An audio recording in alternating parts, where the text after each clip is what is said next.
ஆண்டவர் இயேசு கிறிஸ்துவில் மிகவும் பிரியமான இந்த இடத்தினுடைய பொறுப்பாளர் தந்தை மேத்யூ அவர்களே, எல்லாரையும் ஒருங்கிணைக்கின்ற நம்முடைய சகோதரர் செல்வராஜ் அவர்களே, மற்ற உடனுழைப்பாளர்களே, மிகவும் பிரியமான சகோதர சகோதரிகளே, தமிழ்நாட்டில்லாம் நிறைய பேர் என்னை மாதா டிவி ஃபாதர் அப்படின்னு சொல்லுவாங்க. மாதா டிவியில் பார்த்துருக்கவங்கெல்லாம் கை தூக்குங்க. நான் நிறைய பேர் பார்த்துருக்குறீங்க கைக்கு. Very good. இன்றைக்கி முதல் முறையாக நான் இந்த இடத்துக்கு வந்திருக்கிறேன். ஏற்கனவே பல முறை பாம்பேக்கு வந்திருக்கிறேன். எனக்கு ஞாபகம் இருக்குது, நம்முடைய அன்பு கர்தினால் ஆஸ்வால்ட் கிரேஷியஸ் அவர் ஆயராகத்தில் நிலைப்படுத்தப்பட்ட போது 1996 நான் வந்திருக்கிறேன். இன்னும் சில கூட்டங்களுக்காக வந்திருக்கிறேன். இப்போதுதான் முதலில் தமிழில் பேசுகிறேன் என்று நினைக்கிறேன். எனவே உங்களெல்லாம் பார்ப்பது ரொம்ப ரொம்ப மகிழ்ச்சி. உங்கள் எல்லாரையும் இறைவன் தாபோர் தாய் வழியாக ஆசீர்வதிப்பாங்க. எல்லாருக்கும் வணக்கம்.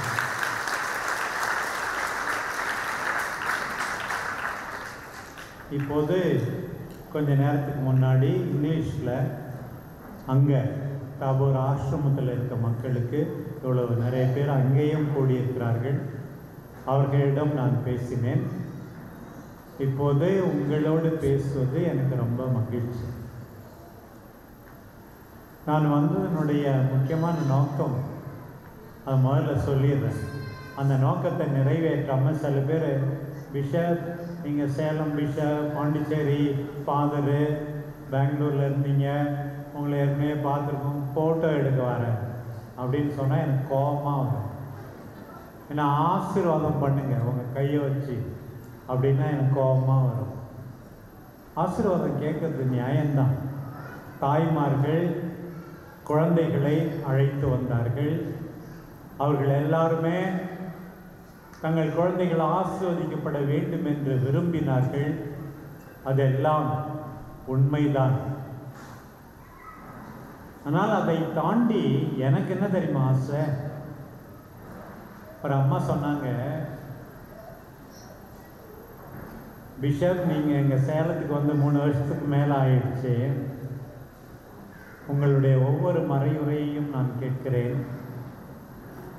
நீங்கள் வாசித்து பதிவு செய்த ரெக்கார்ட் பண்ண பைபிளை நான் கேட்குறேன்.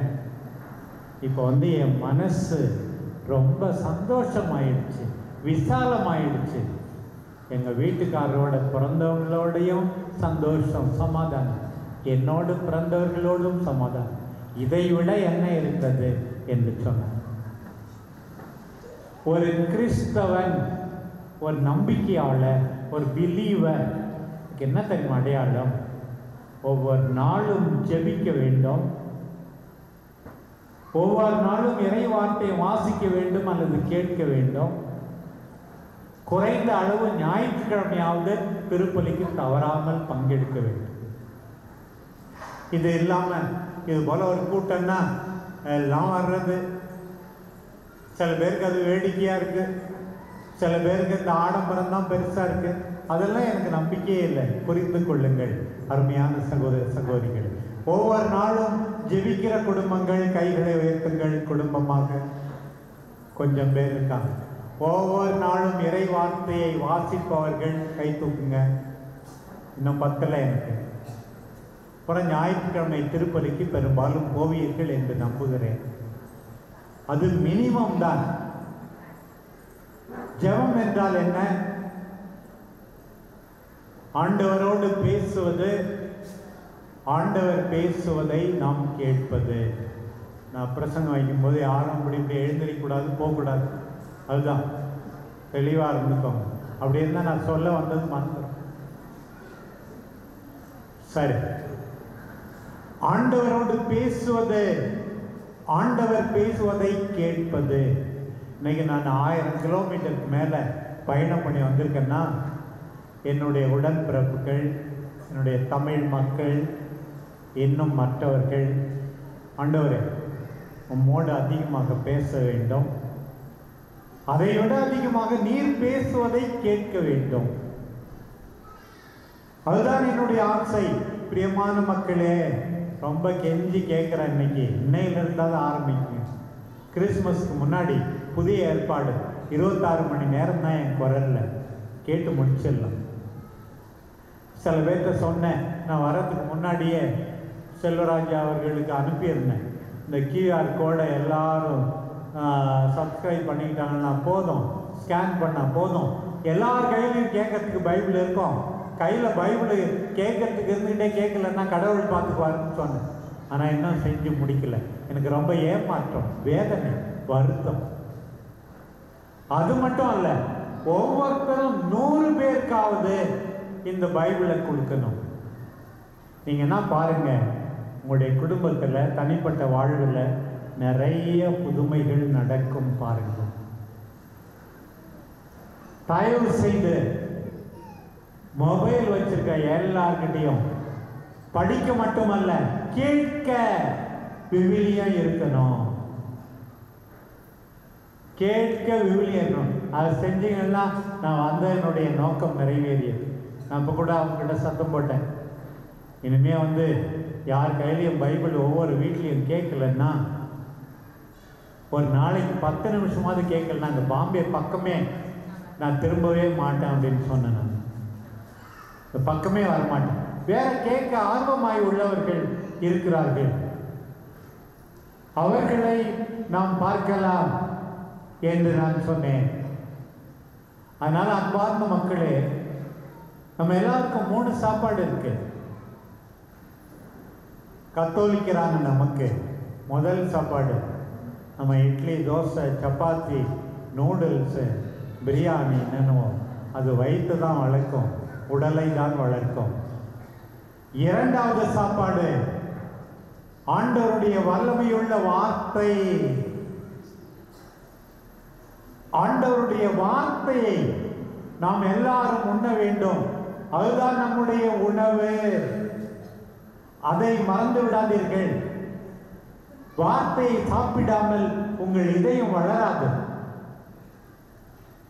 3வது சாப்பாடு நம்முடைய புனிதமிகு நற்கருணை.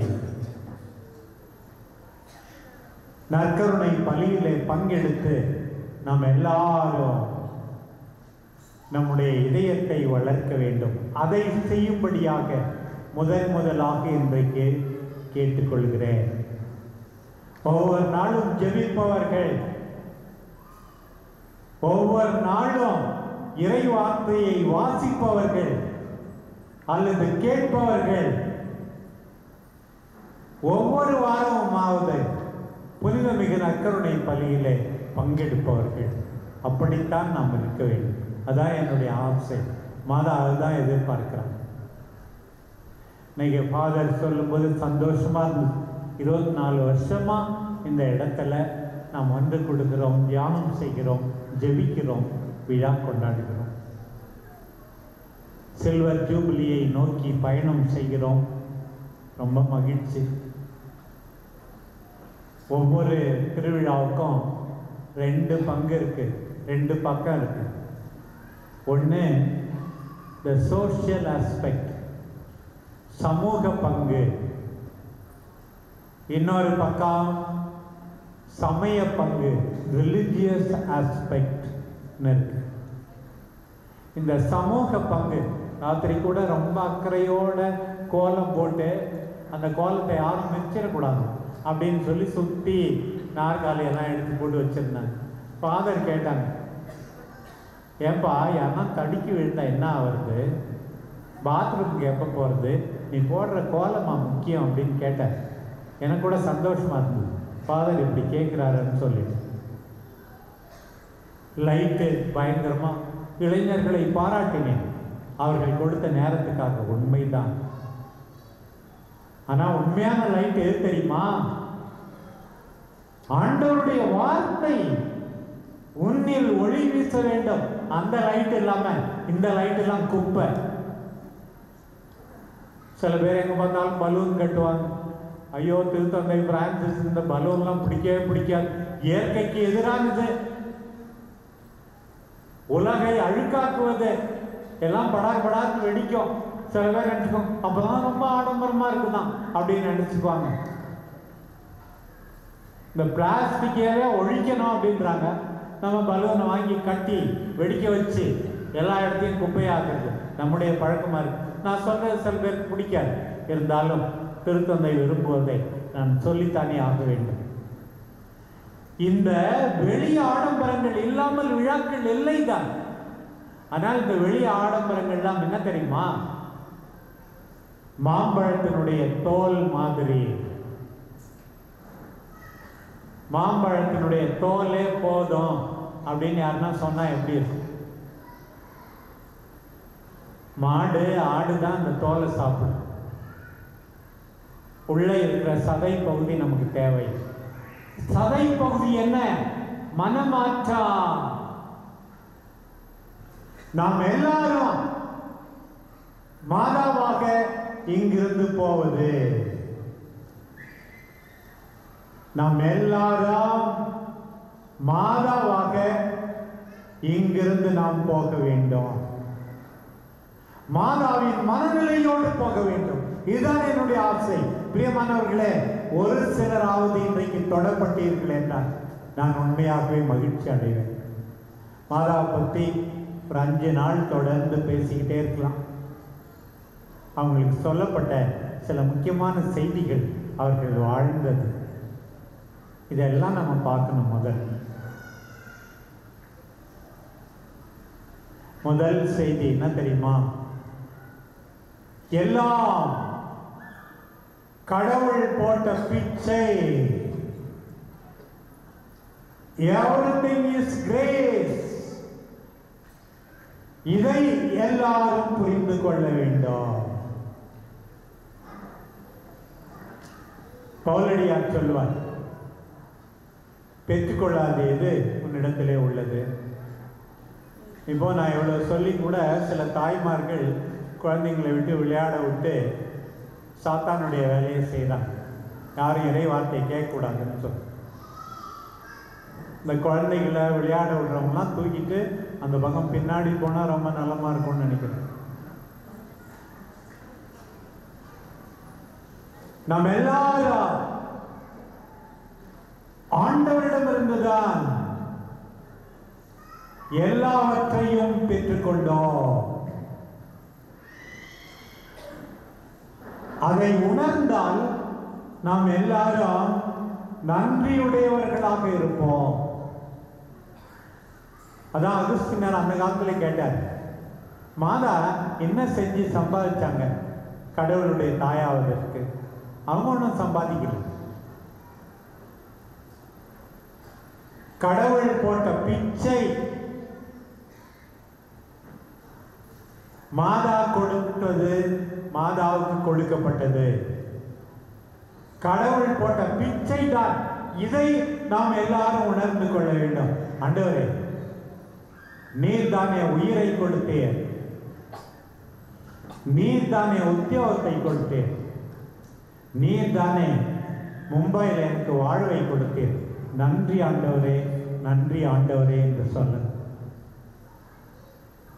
உண்மையான நம்பிக்கையாளர்கள் மாதாவை போல நன்றி கூற வேண்டும். வல்லமை மிக்கவர், அரும் பெரும் செயல் பல புரிந்தார், தாழ்ந்தோரை உயர்த்தினார், வெறுங்கையராய் செல்வரை அனுப்பினார், செருக்குற்றோரை சிதறடித்தார். கடவுள் எல்லாம் எனக்கு போட்ட பிச்சை என்பதை நாம் உணர்ந்து கொள்ள வேண்டும். பாருங்க, இதுதான் everything is grace. இதை புரியாதவங்க தான் இருமாப்பா இருக்க,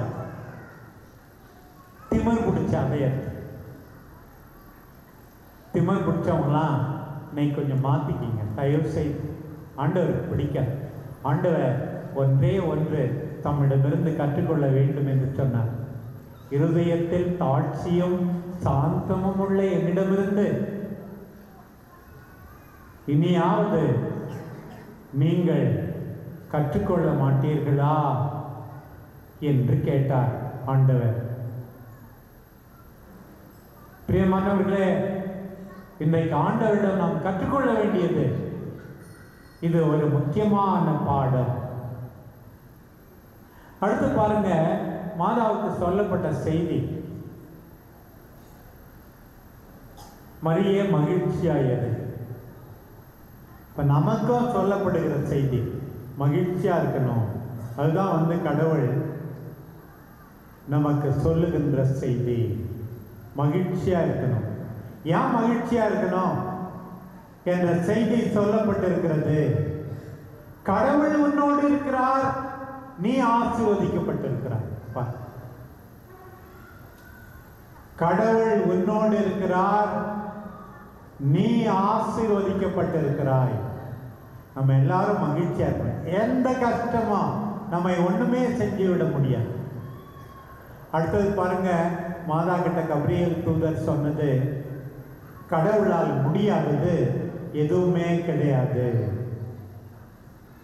கடவுளால் முடியாதது எதுவுமே கிடையாது. கடவுளை நம்பு, உனக்கு எல்லாம் நடக்கும். இது மாதாவுக்கு சொல்லப்பட்டது. உடனே மாதாவினுடைய பதில் என்ன?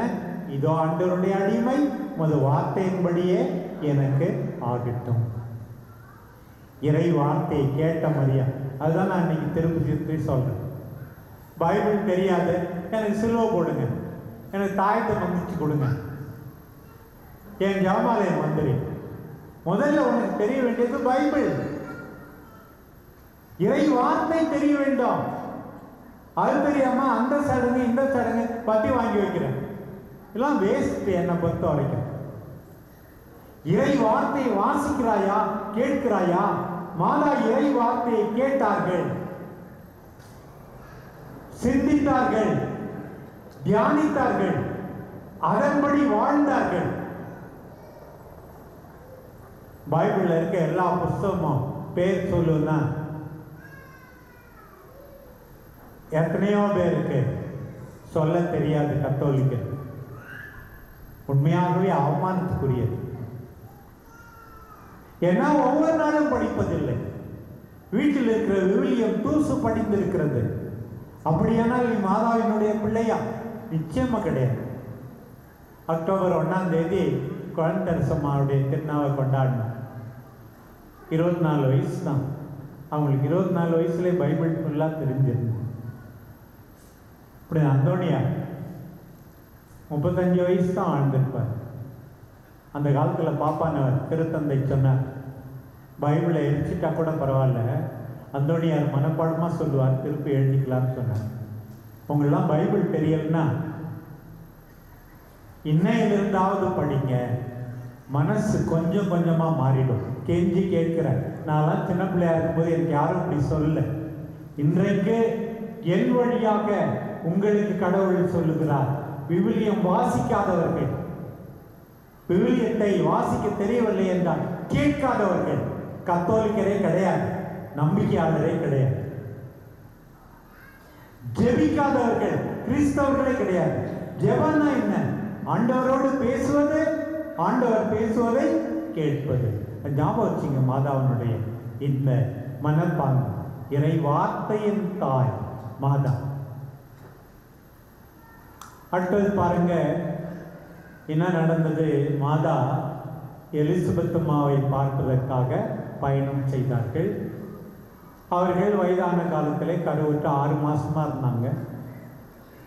3 மாசம் தங்கி இருந்தாங்க. போன உடனே என்ன நடந்தது? மரியாள் எலிசபெத்தை வாழ்த்தினாள். தாட்சியை பாருங்க. யாருன்னா வீட்டுக்கு வந்தாங்கன்னா நம்ம தான் வான்னு கூப்பிடணும். இங்க பைபிள் என்ன எழுதியிருக்குன்னா, ஃபர்ஸ்ட் எலிசபெத் அம்மா தான் போய், இல்லை மாதா தான் போய் எலிசபெத் அம்மா கிட்ட பேசினாங்கன்னு. அகந்தை கொண்டவர்களுக்கு எல்லாம் பாடம் மாதாவினுடைய தாட்சி. 2 பேருமே கருவுற்று இருக்கிறார்கள். ஒரு பெண் கன்னியாய் இருக்கும்போது இன்னொரு பெண் முதிர்ந்த வயதில் துடிச்சிட்டு இருந்திருப்பாங்க செய்தியை சொல்ல. 2 பேருமே லிசனர்ஸ், கூர்ந்து கேட்பவர்கள். பாருங்கள் எப்படி மற்றவர்கள் பேசுவதை கேட்க வேண்டும் என்று மாதா நமக்கு சொல்லிக் கொடுக்கிறார்கள் என்று. உங்களுக்கே தெரியும், சில பேர்கிட்ட மொபைலில் பேசுனா ஒரு 10 நிமிஷத்தில் 8 நிமிஷம் அவங்க தான் பேசுவோம். நம்ம ஒன்றுமே கூட சொல்ல விட மாட்டோம். இப்படிப்பட்டவர்கள் எல்லாம் மாதாவிடமிருந்து கற்றுக்கொள்ள வேண்டும். We should be listeners. அண்மையிலே சினட் கூட்டுறங்கிய திரு அவை பற்றி பேசிக் கொண்டிருக்கிறோம். அதில் ஒரு முக்கியமான கருத்து என்ன தெரியுமா? நம்ம எல்லாரும் கடவுள் பேசுவதை கேட்க வேண்டும், அடுத்தவர் பேசுவதை கேட்க வேண்டும். லிசன் பண்ணாதவங்க உண்மையாகவே மாதாவினுடைய பிள்ளைகள் கிடையாது. பிறகு பாருங்க, எலிசபெத் அம்மா மாதாவை வாழ்த்துகிறார். கடவுளின் வாக்கு ஆண்டவர் சொன்னது நிறைவேறும் என்று நம்பினாயே, நீர் பேர் பெற்றவர் அப்படின்னு சொன்ன. நீ எப்ப பேர் பெற்றவர்? நல்லா பட்டுப்புடவை எடுத்து கட்டியிருந்தா பேர் பெற்றவரா? முன்னாடி வந்து எல்லாம் அலங்காரமா செஞ்சா பேர் பெற்றவரா? எப்போது பேர் பெற்றவர்? உன்னுடைய நம்பிக்கையால் நீ பேர் பெற்றவர். பிறர் அன்பு வாழ்வால் பேர் பெற்றவர். மலை போதனையில் சொல்லப்பட்டிருப்பது போல எளிய மனத்தோராய், சாந்தமுள்ளவராய், சமாதானம் செய்வோராய், நீதிக்காக பாடுபடுவோராய், இப்படியெல்லாம் இருக்கும்போது பேர் பெற்றவர். நம் மாதா என்ன சொல்றாங்க? எல்லாம் அவர் தான்ப்பா, அவர் போட்ட பிச்சைப்பா. மாதாவை புகழ்ந்து பாடுகிற, ஜெபிக்கிற, புகழ்ந்து பாடுகிற அந்த மாதாவை நினைத்து பாருங்க. நான் கூட அண்மையில் ஒரு அழகான பாட்டு ஆகஸ்ட் மாதம் 4ஆம் தேதி எழுதி எல்லாரும் பாடுறாங்க திவ்யனக்கழி ஆராதனையில். அதில் இப்படி தான் சொல்லியிருந்தேன், இந்த பேரன்புக்கு என்ன கைமாறு செய்வேன், எந்த நேரமும் உனது புகழ் பாடிடுவேன். இந்த பேரன்புக்கு என்ன கைமாறு செய்வேன், எந்த நேரமும் உனது புகழ் பாடிடுவேன். இந்த பேரன்புக்கு என்ன கைமாறு செய்வேன். இது மட்டும் பாடுங்க பார்க்கலாம். இந்த பேரன்புக்கு என்ன கைமாறு செய்வேன், எந்த நேரமும் உனது புகழ் பாடிடுவேன். இந்த பேரன்புக்கு என்ன கைமாறு செய்வேன். கடவுள் வந்து அப்பாவா இருக்காரு, அம்மாவா இருக்காரு, நம்ம எல்லாருக்கும். மாதா உணர்ந்தாங்க. ஆகையினால்தான் அந்த மேக்னிஃபிகாட் நன்றி பாடல். தந்தையை போலவே காவலும் செய்தாய், தாயினை போலவே அன்பும் நீ செய்தாய். இந்த பேரன்புக்கு என்ன கைமாறு செய்வேன், எந்த நேரமும் உனது புகழ் பாடிடுவேன். இந்த பேரன்புக்கு என்ன கைமாறு செய்வேன். நம்ம எல்லாருக்கும் ட்ரெஸ்ஸு, வீடு, சாப்பாடு, அப்பா அம்மா, அன்பு செய்யும் உள்ளங்கள், உடையும் உணவும் நிறைவாய் தந்தாய், அன்பு செய்யும் உள்ளங்கள் தந்தாய். இந்த பேரன்புக்கு என்ன கைமாறு செய்வேன், எந்த நேரமும் உனது புகழ் பாடிடுவேன். இந்த பேரன்புக்கு என்ன கைமாறு செய்வேன். திறமைகள் தந்து ஆசீர்வதித்தாய், உருவாக்கம் தந்து உயர வைத்தாய். இந்த பேரன்புக்கு என்ன கைமாறு செய்வேன். எந்த நேரமும் உனது புகழ் பாடிடுவேன். இந்த பேரன்புக்கு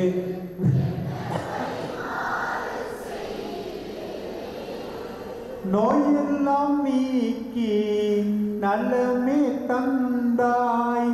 பாவங்கள் மன்னித்து அமைதி தந்தாய். இந்த பேரன்புக்கு என்ன கைமாறு செய்வேன்.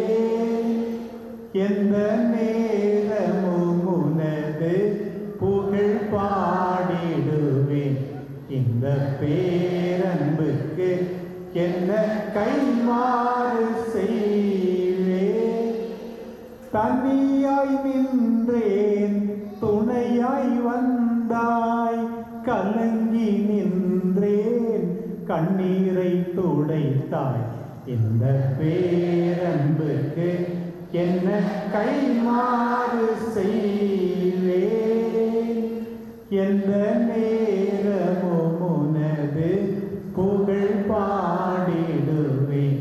இந்த பேரன்புக்கு என்ன கைமாறு செய்வேன். மாதா நன்றி கீதம் பாடின மாதிரி நான் இந்த நன்றி கீதத்தை பாடினேன். போன வருஷம் பிப்ரவரி மாதம் ஒரு புக்கு வெளியிட்டேன். அது பேர் என்ன தெரியுமா? பேசுங்கள் அம்மா, நாங்கள் கேட்கிறோம். சில பேர் அதை பற்றி கேள்விப்பட்டிருப்பீங்க. மாதாவே நற்செய்தியை ஃபுல்லாக பேசுகிற மாதிரி இங்கே கூட வச்சுருக்கேன் 2-3 காப்பி. பேசுங்கள் அம்மா, நாங்கள் கேட்கிறோம். மாதாவே பேசுகிற மாதிரி. அவங்ககிட்ட பேசுனா என்ன சொல்லுவாங்க? என் கணவர் பெத்லகேமுக்கு தனியாக போகிறேன்னாரு. நானும் நிறை மாத கற்பிணியாக இருந்தாலும் நானும் வரேன்னு சொன்னேன். எல்லா இடத்தையும் வீடு கேட்டார், அழுதார். என் வேதனையை விட அவர் அழுது தான் கஷ்டமாக இருந்தது. பாருங்கள், என் இயேசு குழந்தையை பெற்றெடுத்தேன். இடையர்கள் வந்தார்கள், ஞானிகள் வந்தார்கள். மகிழ்ச்சி அடைந்து திடீர்னு பார்த்தா என் குழந்தையை கொல்லணும்னு ஏறுவது. பச்சிளம் குழந்தையை தூக்கிட்டு கணவரோட ஈர்ப்புக்கு ஓடி போனேன். எருசலேம் ஆலயத்துக்கு என் குழந்தையை தூக்கிட்டு வந்தேன். சிமையோன் அண்ணா பாடினார்கள். என் குழந்தையை எடுக்கும்போது ஐயோ அப்போவே என் குழந்தையை பிரிக்கிறாங்களோ, இப்படிலாம் இருந்தது. சட்டப்படி எல்லாத்தையும் நான் நிறைவேற்றினேன். நாட்டு சட்டம், அரசனுடைய சட்டம், சமய சட்டம் எல்லாத்துக்கும் கீழ்ப்படிஞ்சேன். 12 வயசுல என் குழந்தை காணாம போச்சு. ஏன்பா இப்படி செஞ்சுட்ட? அப்பாவும் நானும் அக்கறையோட தேடணுமே அப்படின்னு கேட்டேன். ஏன் என்னை தேடினீங்கன்னு சொன்னா என் மகன். எனக்கு புரியல. 30 வயசு வரைக்கும் இந்த பிள்ளைய வளர்த்தேன். குழந்தையால் நான் வளர்ந்தேன், என்னால் குழந்தை வளர்ந்தது. 30 வயசு ஆன போது வெளியே போகும்போது என் மனசு எப்படி பாடுபட்டது தெரியுமா? மற்ற சில பெண்கள்லாம் சாப்பாடு போட்டாங்க, துணி துவைச்சு கொடுத்தாங்க, தேவையான அது கூட செய்ய எனக்கு கொடுத்து வைக்கலையே என் பிள்ளைக்கு. திடீர்னு என் பிள்ளை சாப்பிடலன்னு சொல்றாங்க. அக்கறையோடு தேடி போனேன். அப்போ கூட யார் என் தாய், யார் என் சகோதரன்? பேசுகிற பேச்சா இது? கடவுளுடைய வார்த்தையை நான் கேட்டு அதை நிறைவேற்றுவதில் தான் அவருடைய தாய் என்று சுட்டி காட்டினாரே.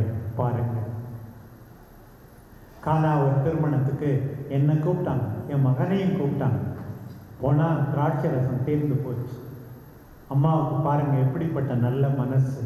என் பிள்ளைக்கு தெரியும் யாரும் கஷ்டப்படுறது, வேதனைப்படுறது, அவமானப்படுறது பிடிக்காது. 30 வருஷம் நான் பார்க்கலையா?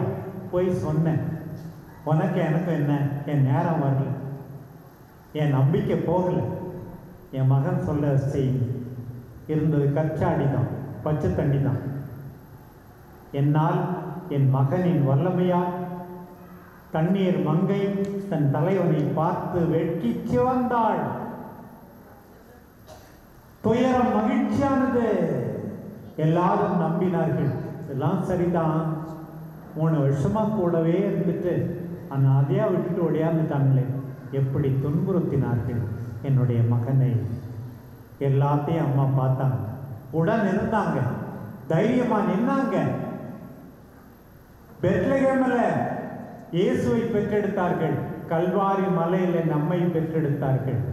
அந்த தாயினுடைய துணிச்சல், தைரியம், ஆறுதல், மகனுக்காக ஜெபித்தல் நம்ம எல்லாருக்கும் பாடும். திருத்துதர் பணி 1:14 திருத்துதரோடு இணைந்து ஜெபித்தார்களே நம்முடைய தாய். எப்படிப்பட்ட வாழ்வு பாருங்கள். இன்றைக்கும் கூட எத்தனையோ இடங்களிலே மாதா கண்ணீர் வடிப்பதாக சொல்லுகிறார்கள். 2 மாதத்துக்கு முன்னாடி நான் கொரியாவுக்கு போனேன். அங்கே மேரி கிம்னு ஒரு அம்மா, இன்னும் அந்த காட்சி ஏற்றுக்கொள்ளப்படவில்லை, கண்ணீர் வடித்த மாதாவை கண்டார்களே. நான் அந்த இடத்துக்கு போனேன், போய் பார்த்தேன், அந்த நீர் ஊற்றை பார்த்தேன். ஆயிரக்கணக்கான மக்கள், ஆயர்கள், குருக்கள் கூடி வந்தார்கள். நம்முடைய மனமாற்றத்துக்காகத்தான். லூர்து நகரில் நான் கேட்டது எதுவுமே கிடைக்காமல் போனதில்லை.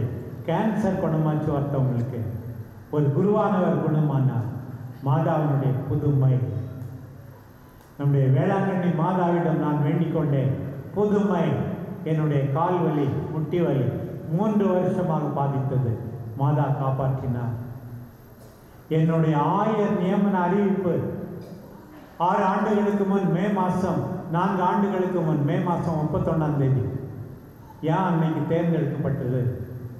அதுக்கு 2 வருஷத்துக்கு முன்னாடி மே மாதம் 31ஆம் தேதி கம்போடியா நாட்டில் ஒரு பெரிய ஆக்சிடெண்ட். எங்கெங்கேயோ இருந்துட்டு இந்த நாட்டுக்கு வந்து சாமியார்களுக்கு தியானம் கொடுக்க வந்தேன். இங்கே தான் சாவணுமான்னு நினச்சேன். மாதா காப்பாற்றிட்டாங்க.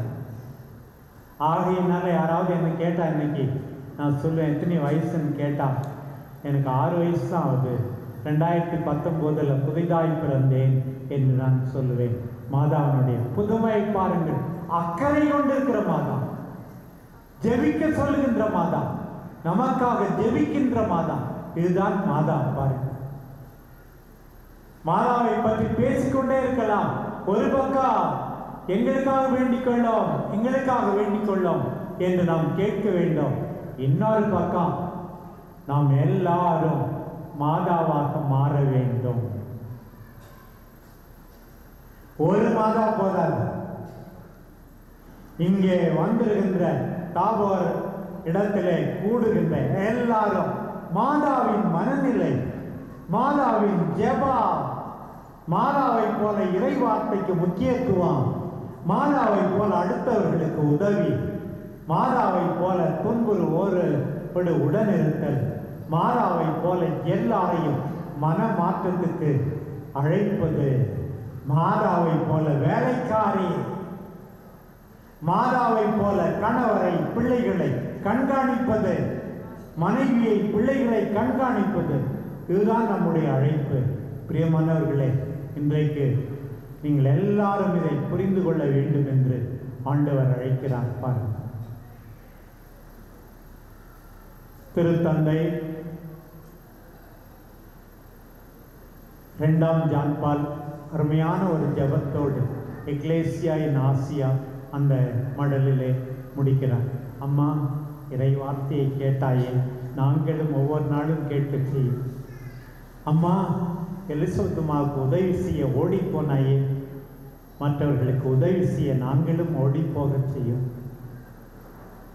அம்மா, கானா ஊரில் அவர்களுக்காக பரிந்து பேசினாயே, துன்பத்தை இன்பமாக மாற்றினாயே, துன்பம் இருக்கின்ற இடத்திலெல்லாம் உன் மகனை சுமந்து கொண்டு நாங்கள் மகிழ்ச்சி அளிக்க செய்யும்.